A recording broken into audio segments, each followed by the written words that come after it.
December 18, 1944. Outside Krinkelth, Belgium.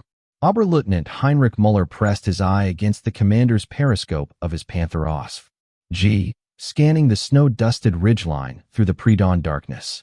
His tank, all 45 tons of sloped armor, and the deadly 75mm KWK 42 gun, idle with the deep rumble that marked Germany's most feared armored predator.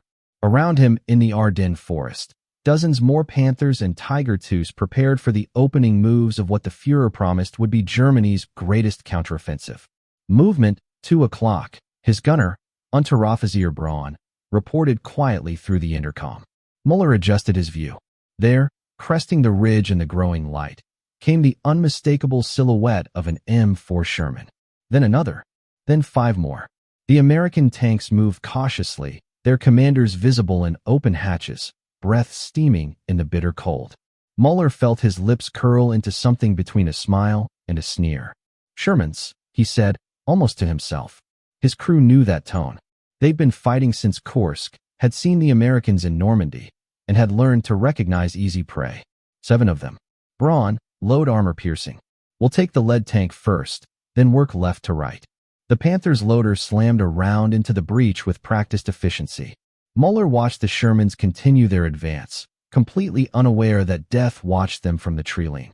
He thought of the informal name German tankers had given the M4, Tommy Coker, Tommy Cooker. The Americans called them Ronsons, after the cigarette lighter. Lights first time, every time. Both names referenced the same fatal flaw. Shermans burned.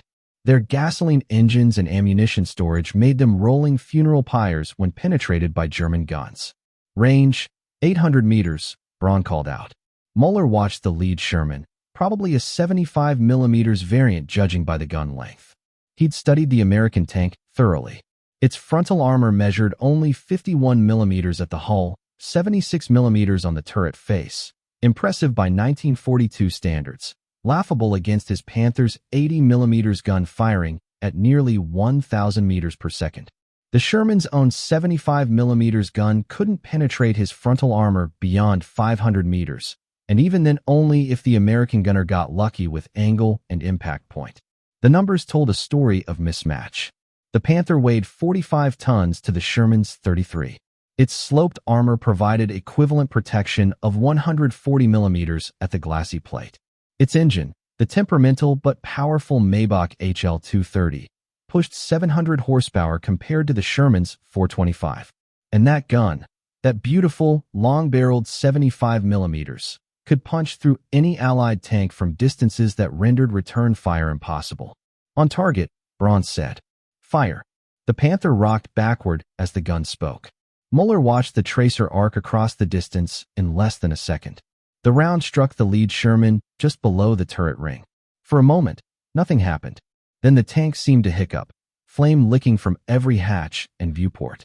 The commander, who'd been standing in his cupola, became a torch. The Sherman rolled forward another 10 meters before stopping, now burning with the characteristic fury that had earned it those grim nicknames. Traverse right, next target, Müller ordered, already watching the American response. It came exactly as expected. Confusion, panic, tanks reversing or attempting to scatter. Another Panther in his platoon fired, and a second Sherman erupted in flames. The Americans were trying to return fire now, muzzle flashes blooming from their guns, but the shells fell short or ricocheted harmlessly off German armor. They're running, his driver, Gefreiter Schmidt, observed with satisfaction. Müller watched 3 Shermans retreat over the ridge, leaving 2 burning hulks and 1 immobilized tank, whose crew was bailing out into the snow.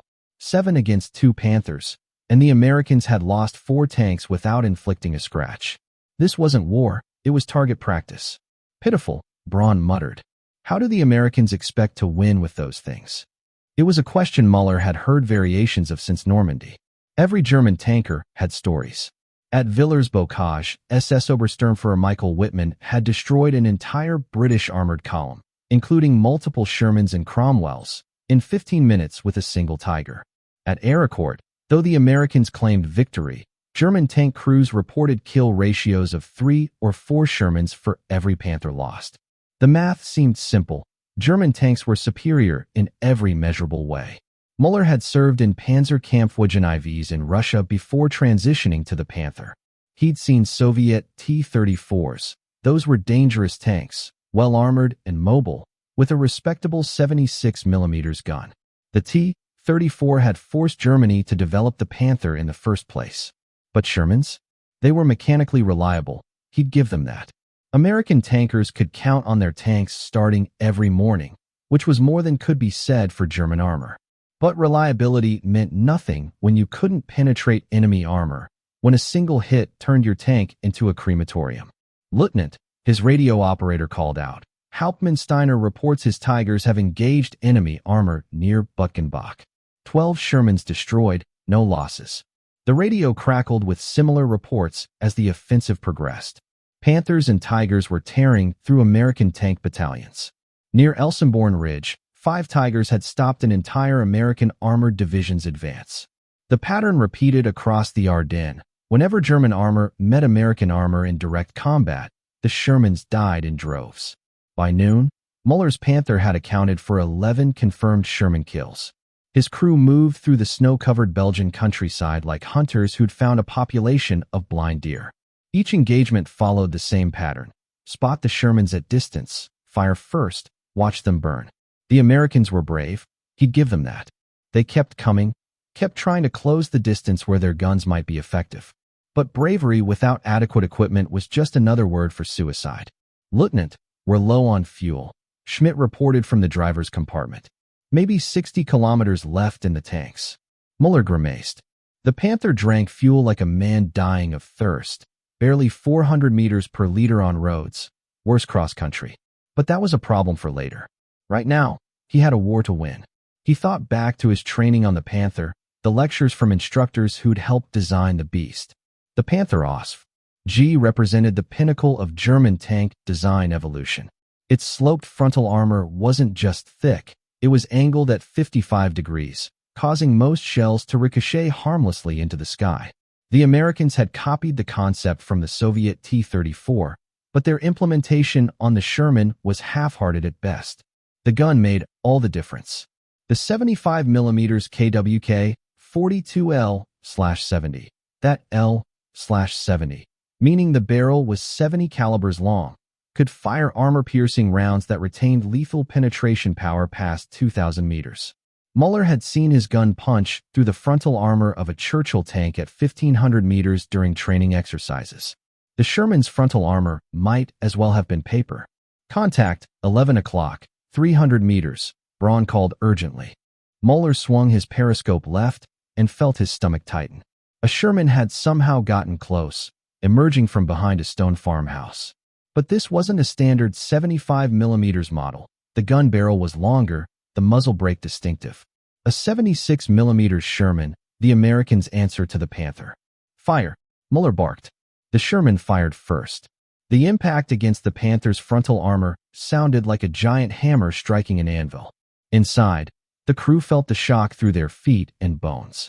Müller's vision blurred for a second, but when it cleared, he saw no penetration, no flame, no breach. The 76mm round had failed to pierce their armor. Braun's return shot hit the Sherman's turret. The American tank didn't explode. Not every hit caused the spectacular ammunition fires, but it stopped moving, smoke pouring from the hatches. A partial crew bailed out, running for the farmhouse. "Good German steel," Schmidt said with relief. But Müller felt unease creeping in. The 76mm Sherman represented an improvement. Its gun could penetrate roughly 150 millimeters of vertical armor at 500 meters, enough to threaten a Panther's side armor, possibly even the glacis plate at close range with a lucky shot. If the Americans were fielding more of these, if they got smarter about tactics. He pushed the thought aside. Even the improved Shermans were inferior. The numbers proved it. A Tiger Eye's 88mm gun could penetrate 165 millimeters of armor at 1,000 meters. A Tiger II, the Königstiger, boasted frontal armor exceeding 180 millimeters and a gun that could kill any Allied tank from 2 kilometers away. Just last week, Müller had witnessed a single Tiger II destroy 9 Shermans in a roadside ambush near Bastogne. The American tanks had frantically tried to flank, to find the Tiger's weaker side armor, But the German commander simply rotated his turret and picked them off one by one. The reports from other fronts told the same story. In Italy, a single Tiger, named Tiger 131 before its capture, had shrugged off dozens of Sherman rounds during one engagement. In Normandy, Hauptsturmführer-Wittmann's Tiger had become a legend after destroying 27 Allied tanks in a single day. The technical superiority was undeniable, measurable, proven in blood and burning metal. By mid-afternoon, Müller's company had pushed 10 kilometers into American lines. Behind them lay the smoldering wrecks of 37 Sherman tanks. The offensive was succeeding beyond initial projections. German radio operators intercepted American communications, panic calls for reinforcements, reports of entire tank platoons annihilated, officers requesting permission to withdraw. "They're breaking." Hauptmann-Steiner's voice came over the radio. "We've cut through their armor like it's training cardboard. If we keep this pace, we'll reach the Meuse River by Christmas." Müller allowed himself a moment of satisfaction. Perhaps this offensive would work. Perhaps the Americans would sue for peace once they realized their industrial might meant nothing when it produced inferior weapons. 1,000 Shermans couldn't defeat 100 Panthers if those Shermans couldn't penetrate Panther armor. But as twilight approached and his company prepared to lager for the night, Müller noticed something that troubled him. On the road behind them, they'd passed dozens of destroyed Shermans. But ahead, through his binoculars, he could see more American tanks moving into position. New ones. Fresh ones. Where were they all coming from? "Schmidt, how many Shermans have we destroyed today?" he asked. 11 confirmed for us, Lieutenant." The company claimed 43 total. "And yesterday?" 37. "The day before?" 28. Müller did the math in his head. Over 3 days, his company had destroyed more than 100 American tanks. Yet the Americans kept coming in undiminished numbers. It was as if each destroyed Sherman was instantly replaced by 2 more. How large were their reserves? "Probably pulling everything from Britain," Braun suggested when Müller voiced the question. "They must be emptying their depots." That made sense. It had to make sense. Because the alternative, that America could sustain these losses indefinitely, that their factories could replace 100 tanks as casually as a quartermaster replaced 100 mess kits, was unthinkable.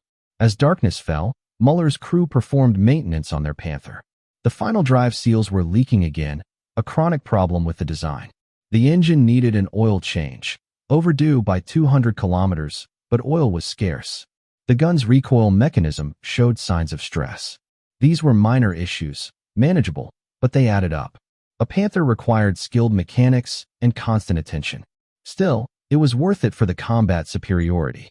Müller settled into his sleeping role beneath the tank's hull, listening to American artillery thunder in the distance. Tomorrow they'd advance again. Tomorrow they'd kill more Shermans. The technical superiority of German armor would carry the day. It had to, because if it didn't, if somehow quantity could triumph over quality, then everything Müller had believed about modern armored warfare was wrong. December 22, 1944. For days into the offensive, Müller's Panther sat motionless on a forest road, its engine silent not by choice, but by cruel mechanical reality. Schmidt lay underneath the hull, cursing with creative proficiency as he tried to repair the failed final drive, again. The same component that had been leaking 4 days ago had now seized completely, leaving 45 tons of sophisticated German engineering as useful as a stone monument. "How long?" Müller asked, knowing he wouldn't like the answer. 6 hours if we had the parts, Lieutenant." "We don't have the parts." Schmidt emerged from beneath the tank, his face smeared with grease and frustration. "The bearing assembly is completely destroyed. We need a replacement from depot, or we need to cannibalize another Panther." Müller looked down the road where 2 other Panthers from his company sat disabled. One had thrown a track. The interleaved road wheel design that gave the Panther's superior cross-country performance also meant that frozen mud could jam the entire system. The other had suffered engine failure, the Maybach's delicate temperament finally giving out after being pushed beyond its operational limits. 3 Panthers. 3 of the most fearsome tanks in the world. Defeated not by American guns, but by their own complexity. There, Braun pointed to a knocked-out Panther from another unit, victim of an artillery strike the previous day. "We can pull parts from that one." It took them 3 hours. 3 hours of back-breaking work in sub-zero temperatures. 3 hours during which they were vulnerable to American air attack, 3 hours that should have been spent advancing. When they finally got the Panther operational again, Müller checked his fuel gauge and felt his stomach sink. Less than a quarter tank remained, barely enough for 30 kilometers of road march. Fuel trucks are supposed to meet us at Lignaville, his radio operator reported. Hauptmann says they're 2 hours behind schedule due to American air attacks on the supply route. 2 hours. 2 hours sitting stationary while the offensive momentum bled away. Müller watched a column of infantry march past, their faces hollow with cold and exhaustion. Many were teenage boys, 16, 17 years old, pressed into service as Germany scraped the bottom of its manpower reserves. They looked at the Panther with something like reverence. These boys who'd been told that German technical superiority would win the war. Müller climbed back into his tank and checked the ammunition count. 18 armor-piercing rounds remaining, down from the standard 82 they'd started with. They'd fired 64 times in 4 days and destroyed 73 American tanks. Some targets required multiple hits. Others were shared kills with other Panthers. A remarkable kill ratio by any measure. But those rounds couldn't be replaced here, in the field. They required factory production, specialized components, quality control that took time Germany no longer had. When the fuel trucks finally arrived, Müller learned they'd lost 3 tankers to American fighter bombers. The remaining trucks carried barely half their intended loads. His Panther received 300 liters instead of the 800 it needed for full operational range. Every tank in the company faced the same shortage. "Make it last," the supply sergeant said grimly. "Next resupply isn't scheduled for 3 days." 3 days. The Panther consumed fuel at a staggering rate, nearly 200 liters per 100 kilometers under combat conditions. 300 liters meant maybe 150 kilometers of range, and that was optimistic. Meanwhile, the Americans were falling back to prepared positions, forcing German armor to pursue cross-country, where fuel consumption doubled. As they prepared to advance again, Müller noticed something else troubling. A Tiger II from the neighboring battalion sat abandoned by the roadside, its massive bulk blocking half the narrow road. The crew had simply walked away from it.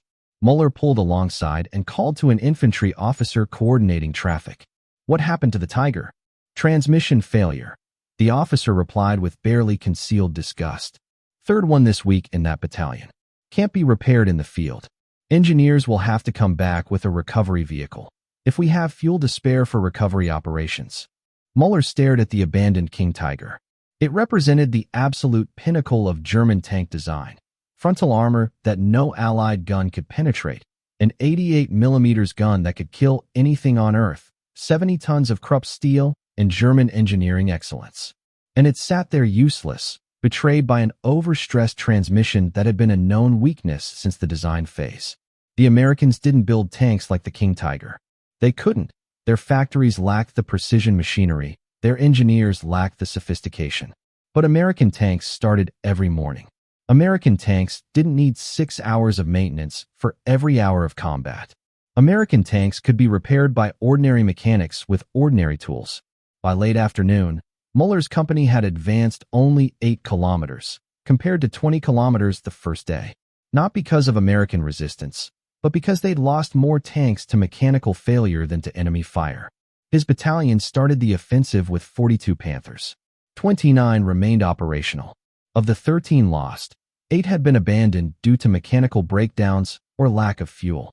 "Lieutenant," radio message from division headquarters, his operator called. "All units are to consolidate and prepare for renewed offensive tomorrow. They're promising fuel and ammunition resupply tonight."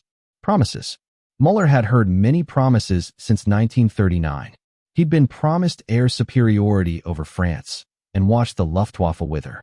He'd been promised victory in Russia and watched hundreds of thousands freeze to death outside Moscow. He'd been promised wonder weapons that would turn the tide and seen precious resources wasted on experimental projects while frontline units went without basics. That evening, as his crew huddled around a small fire, Braun voiced what they were all thinking. "Lieutenant, have you noticed we're seeing the same American unit markings? That Sherman we killed this morning. It had the same divisional insignia as ones we destroyed 3 days ago." Müller had noticed. The Americans weren't just replacing their losses. They were replacing them fast enough to keep the same units in the line. How is that possible? Even if their factories worked around the clock, even if they had unlimited resources, the logistics of shipping replacement tanks from America to Europe should take weeks. They must have huge reserves staged in rear areas, Schmidt suggested. Probably been stockpiling for months. But that didn't fully explain it. Müller had captured American supply documents during the fighting in Normandy. He'd seen the requisition forms, the inventory lists. The Americans tracked everything with obsessive detail, and their supply chains moved with mechanical efficiency that German logistics officers could only dream of. When an American tank battalion lost tanks, replacement vehicles arrived within days, sometimes within hours, complete with trained crews, full ammunition loads, and topped-off fuel tanks. German replacement tanks came when they came, sometimes weeks late, often without proper spare parts, occasionally with green crews who'd never seen combat. The Panther next to Müller's had been waiting 6 weeks for a replacement transmission. The crew kept it running through mechanical improvisation and prayer. A runner arrived with dispatches from division. The promised fuel resupply had been delayed. American air attacks had destroyed 2 fuel columns. The ammunition trucks were stuck in traffic behind disabled vehicles. The renewed offensive would proceed, but units should conserve resources and maintain pressure through aggressive action. Conserve resources. Maintain pressure. Aggressive action. The words of commanders who were running out of everything except empty phrases. Müller looked at his Panther, at its thick armor and powerful gun, at the engineering excellence that made it superior to any American tank in direct combat. But that superiority meant nothing if the tank couldn't move, couldn't shoot, couldn't be repaired when it inevitably broke down under the stress of combat operations. For the first time since the offensive began, Müller felt a cold certainty settle in his chest. They were winning every battle and losing the war. Each destroyed Sherman was replaced. Each disabled Panther was permanent. The Americans could afford to trade 3 Shermans for 1 Panther, because they had 6 Shermans waiting to replace the 3 lost, while Germany had 0 Panthers waiting to replace the 1. January 3, 1945. Wiltz, Luxembourg. The offensive had stalled. Müller knew it. His crew knew it. Every German soldier from private to general knew it, though none would say it aloud. His Panther, now one of only 17 operational tanks remaining from his original 42-tank battalion, sat in a defensive position overlooking a valley road. They were no longer advancing. They were surviving. Through his commander's periscope, Müller watched an American supply column moving with the casual confidence of an army that owned the roads. Dozens of trucks, GMC 2.5-ton Doosan-a-halves, rolled past in organized intervals. Tank transporters carried Shermans. Fuel tankers, ammunition carriers. The column stretched beyond his sight line, disappearing into the winter haze. "Should we engage?" Braun asked, his hand resting on the gun's traverse wheel. Müller shook his head. "We have 11 armor-piercing rounds left. We save them for tanks, not trucks." The words tasted bitter. 2 weeks ago, he would have called in artillery or air support to destroy such a tempting target.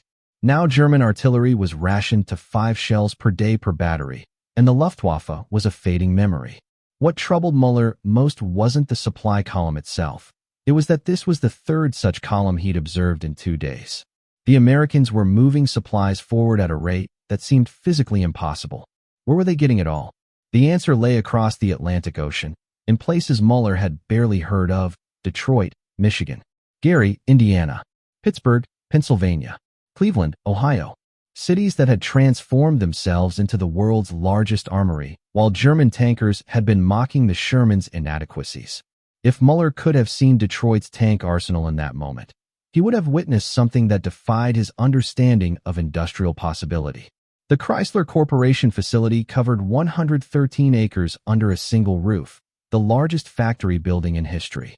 Inside, 23,000 workers operated 7,000 machine tools in 2 shifts, 24 hours a day, 7 days a week. They weren't just building tanks. They were manufacturing them with assembly line precision that reduced complex military vehicles to a series of repeatable steps. A Sherman tank contained roughly 8,000 parts. In German factories, skilled craftsmen assembled these components with precision, attention to tolerances and specifications. Each Panther required approximately 150,000 man-hours to produce, from raw steel to finished tank. The Chrysler tank arsenal produced a complete Sherman every 2 hours. Not 2 hours of labor spread across weeks, 2 actual clock hours from start to finish.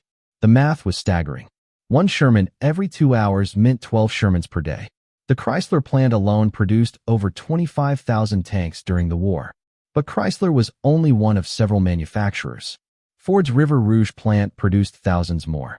Fisher Body, Pacific Car and Foundry, Baldwin Locomotive Works, Federal Machine and Welder, American Locomotive Company, 11 major manufacturers, each running multiple shifts. At peak production in March 1943, American factories completed 2,464 Sherman tanks in a single month. That was more than Germany's total Panther production for the entire year. The numbers weren't just impressive, they were incomprehensible to a military mindset that still thought of tanks as precision weapons, individually crafted by skilled workers. The Americans had taken a different approach. They'd accepted that the Sherman was inferior in direct combat. They'd built it anyway, built it simpler, built it faster, built it in quantities that transformed industrial capacity into a weapon more devastating than any individual tank's gun. "Lieutenant, look," Schmidt said, pointing down the valley. Another column approached, this one carrying tanks. But these weren't traveling on transporters. They were moving under their own power. 20 Shermans in parade formation, their tracks chewing up the frozen road, exhaust fumes rising in the cold air. They weren't rushing into battle. They were simply driving to their assigned positions, confident that fuel would be available, that ammunition would be waiting, that if one broke down, another would replace it. Müller had traveled from Germany to Belgium, a distance of perhaps 500 kilometers, and watched his battalion shrink from fuel shortages, mechanical failures, and lack of spare parts. These American tanks had crossed an ocean.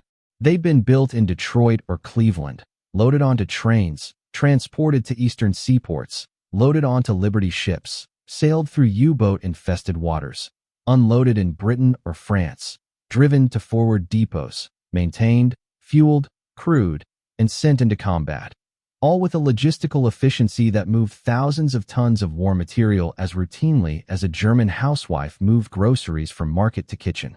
Behind those 20 Shermans were 20 more. And behind those, 20 more. In depots across Britain and France, thousands of replacement Shermans sat ready. Every destroyed tank was just an accounting entry, quickly balanced by another tank rolling off an assembly line in a city whose factories never stopped, never slowed, never ran out of steel or rubber or components. "They're not even trying to hide," Braun observed with confusion. "They know we're here. They must have spotted us." They had spotted the Panther. American reconnaissance aircraft had likely noted its position hours ago. But the column continued anyway because the Americans had done their own math. 1 Panther with 11 rounds wasn't worth rerouting an entire supply operation. If the Panther attacked, American doctrine called for the column to scatter, radio for support, and within 30 minutes, artillery, tank destroyers, and fighter bombers would reduce that Panther to smoking wreckage. The Americans could afford that exchange. Germany could not. Müller thought about the intelligence briefings he'd attended before the offensive. German intelligence estimated the Americans had approximately 1,500 tanks in the European theater. Those estimates were now clearly wrong, catastrophically wrong. The Americans had already lost more than 1,500 tanks in the Ardennes alone, yet their armored strength appeared undiminished. What Müller didn't know, couldn't know, was that by January 1945, over 49,500 Sherman tanks had been produced. Of those, roughly 15,000 were in the European theater or en route. Another 5,000 served in the Pacific. Thousands more sat in training facilities, maintenance depots, and reserve stockpiles. The Americans had built enough Shermans to lose 10 for every German tank destroyed and still maintain numerical superiority. Germany had produced approximately 6,000 Panthers total. About 2,000 remained operational on all fronts, Eastern, Western, and Italian. Tigers and King Tigers numbered in the hundreds, not thousands. Each one represented months of specialized labor, irreplaceable expertise, resources that couldn't be spared from elsewhere. That evening, Müller's company received orders to withdraw 15 kilometers to new defensive positions. Not a tactical repositioning, a retreat. The word wasn't used officially, but everyone understood what it meant. The Great Offensive had failed. Now came the grinding defensive warfare that would characterize Germany's final months. January 15, 1945. Near St. Vith, Belgium. The morning brought fog so thick Müller could barely see 50 meters. Perfect weather for defense. American fighter bombers couldn't fly in this soup. But the fog also meant he heard the Shermans before he saw them. The distinctive sound of their engines, 9-cylinder Continental radials, reliable as sunrise, came from multiple directions. Müller counted by sound alone. 6 from the north, maybe 8 from the east, more from the west. They were surrounding his position, not rushing in for a direct assault, but methodically establishing a perimeter. "They know we're here," Braun said unnecessarily. Of course they knew. American reconnaissance was thorough, systematic.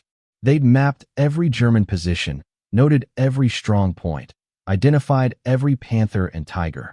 Now they were doing what they did best, applying overwhelming force to eliminate resistance piece by piece. The first Sherman appeared through the fog at 400 meters, hull down behind a stone wall. Müller recognized the long barrel of a 76 mm gun. Before Braun could fire, 2 more Shermans emerged from different angles. Classic American doctrine, using numerical superiority to create crossfires that negated German armor advantages. "Target left, fire," Müller commanded. The Panther's gun roared. The leftmost Sherman took the hit on its frontal slope and shuddered to a stop, smoke pouring from the engine deck. Not a catastrophic kill, but a mobility kill. Good enough. But before Braun could reload, all 3 remaining Shermans fired simultaneously. One round ricocheted off the Panther's mantlet with a sound like God's anvil. Another hit the glassy plate and deflected high. The third struck their right track, and Müller felt the entire tank lurch as the track separated. "Track hit. We're immobilized," Schmidt yelled from the driver's position. Immobilized. The word carried death sentence weight. A mobile Panther could fight or flee. An immobilized Panther was a stationary target for every American gun in range. "Traverse right. Engage that 76. Müller barked. Braun fired. Another Sherman died, its turret blown half off the hull ring. But now 4 more appeared through the fog, and these were different. Smaller, lower profiles, and moving fast. M18 Hellcat tank destroyers, mounting the same 76 mm gun, but on a lighter, faster chassis. They split up, racing to flank positions where even the Panther's sloped armor couldn't save it. "Left side, 2 Hellcats, 300 meters, the radio operator screamed. Müller knew they had seconds. The Hellcat's guns could penetrate his side armor at this range. Braun was already traversing, but they couldn't turn fast enough to engage multiple targets from multiple angles. "Abandon tank," Müller ordered. "Out, out, out."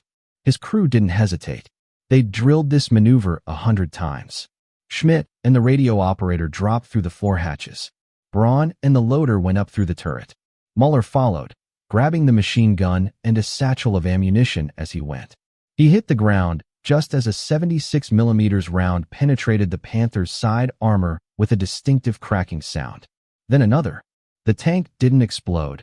The ammunition was stored low in the hull, protected, but smoke began pouring from every opening.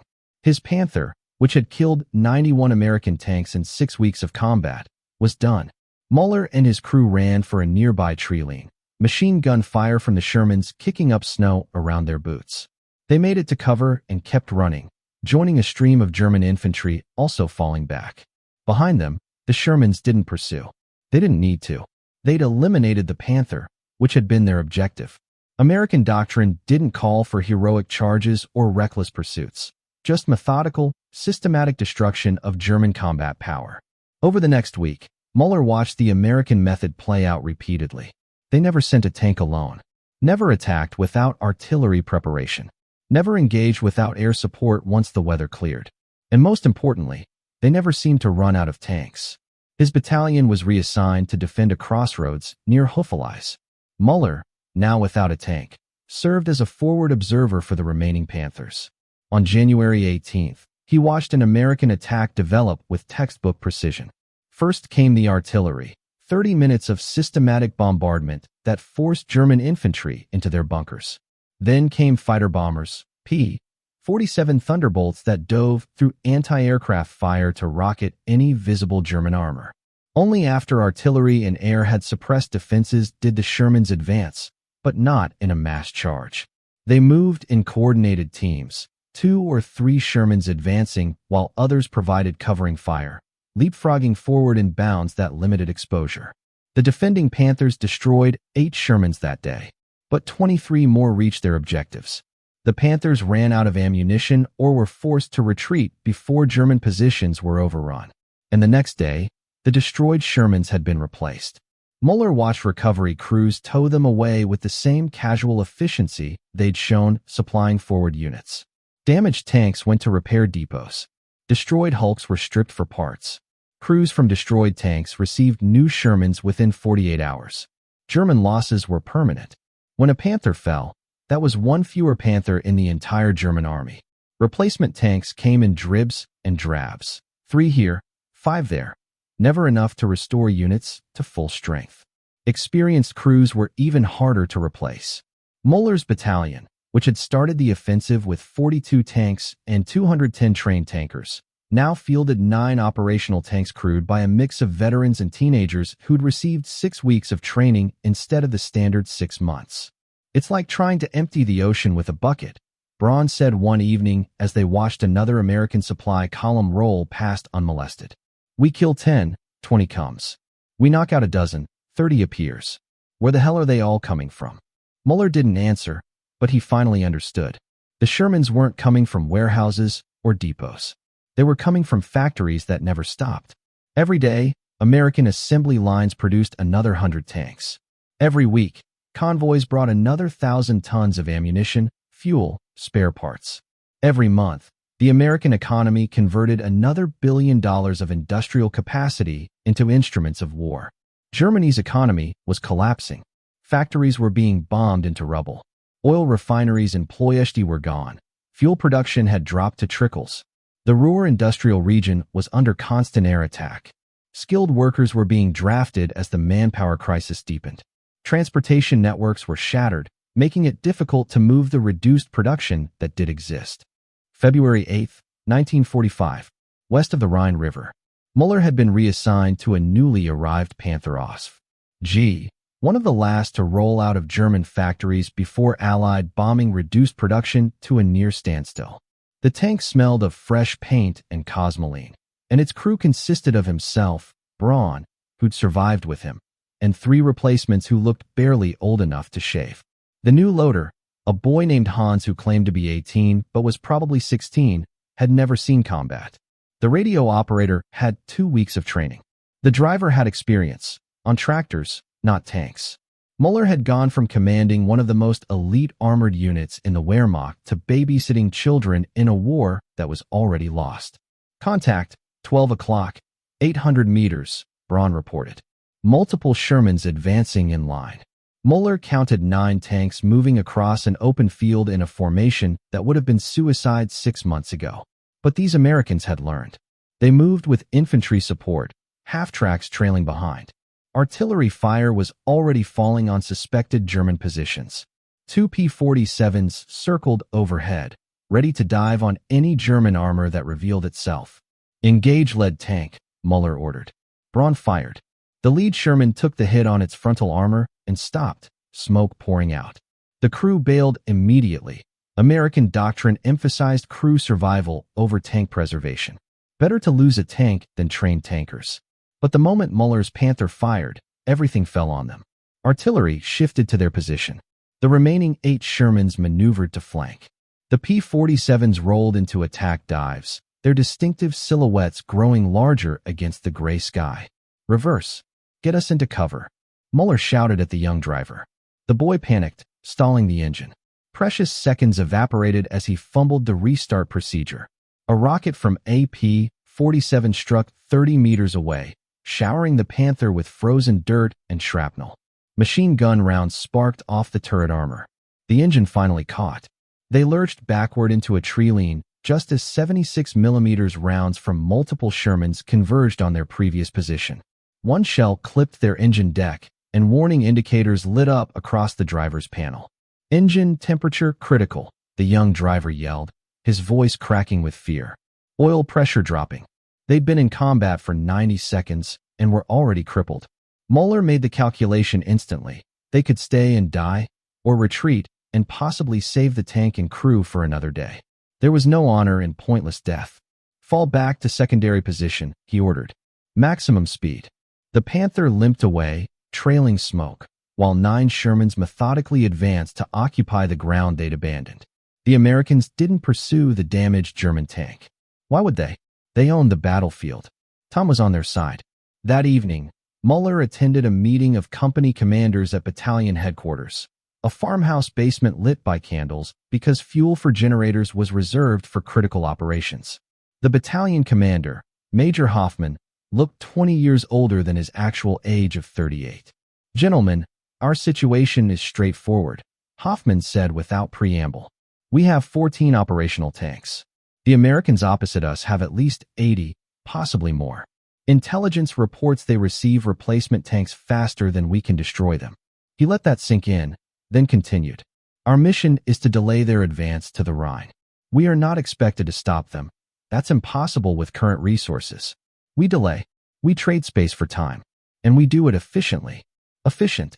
A sterile word for calculated retreat, for accepting that every engagement would cost German tanks they couldn't replace, while inflicting losses the Americans would replace within days. New doctrine from Army Group, Hoffman continued. "We no longer engage enemy armor unless we have at least 3-to-1 superiority, 3 of our tanks for every one of theirs. We ambush, shoot, and displace before they can return fire effectively. No heroic last stands. No defending positions to the last tank." Müller understood the mathematics. A Panther could kill 3 or 4 Shermans in ideal conditions, from ambush, with good visibility, at range where German guns were effective and American guns were not. But ideal conditions rarely existed. Most combat happened at ranges where Sherman guns could penetrate Panther side armor. Most engagements involved air support and artillery that negated German armor advantages. And most importantly, the Americans had learned to avoid fair fights. Question, Herr Major, a young lieutenant asked. "If we're only engaging with 3-to-1 superiority, and they have 80 tanks while we have 14, when do we ever engage?" Hoffman's expression answered the question before his words did. "Exactly, Lieutenant. We're not here to win battles. We're here to make them pay for every kilometer while the fatherland prepares other defenses." Other defenses? Müller knew what that meant. Nothing. There were no secret wonder weapons coming. No miraculous counteroffensive. No diplomatic solution. Just desperate old men in Berlin issuing increasingly delusional orders while the Reich burned. Over the next 3 weeks, Müller's company fought a dozen engagements. They destroyed 37 American tanks, a respectable tally by any measure. But those 37 destroyed Shermans were replaced within a week. Meanwhile, Müller's company's strength dropped from 14 tanks to 6. 3 lost to combat, 5 to mechanical failures that couldn't be repaired without parts that didn't exist. The American method was grinding and inexorable. They advanced with overwhelming force, accepted casualties that would have broken a German unit, and kept coming because the casualties didn't matter. For every American tank destroyed, 2 more appeared. For every American tanker killed, 3 fresh crews arrived from training centers in Texas or California or North Carolina. Müller captured an American tanker in late February, a sergeant from Ohio whose Sherman had thrown a track during an advance. The man seemed almost embarrassed to be captured, as if mechanical failure was more shameful than combat defeat. "How many tanks does your division have?" Müller asked during the initial interrogation. The sergeant shrugged. "Hell if I know. We started with maybe 200. Lost about 60 since December. Still got over 200. That's impossible. You can't have more tanks than you started with after losing 60. Replacements, Jerry. They show up every week like clockwork. Sometimes they bring so many the motor pool doesn't have space. We got Shermans parked in every barn from here to Paris." Müller dismissed this as exaggeration or psychological warfare. But 2 days later, his company observed an American tank depot during a reconnaissance patrol.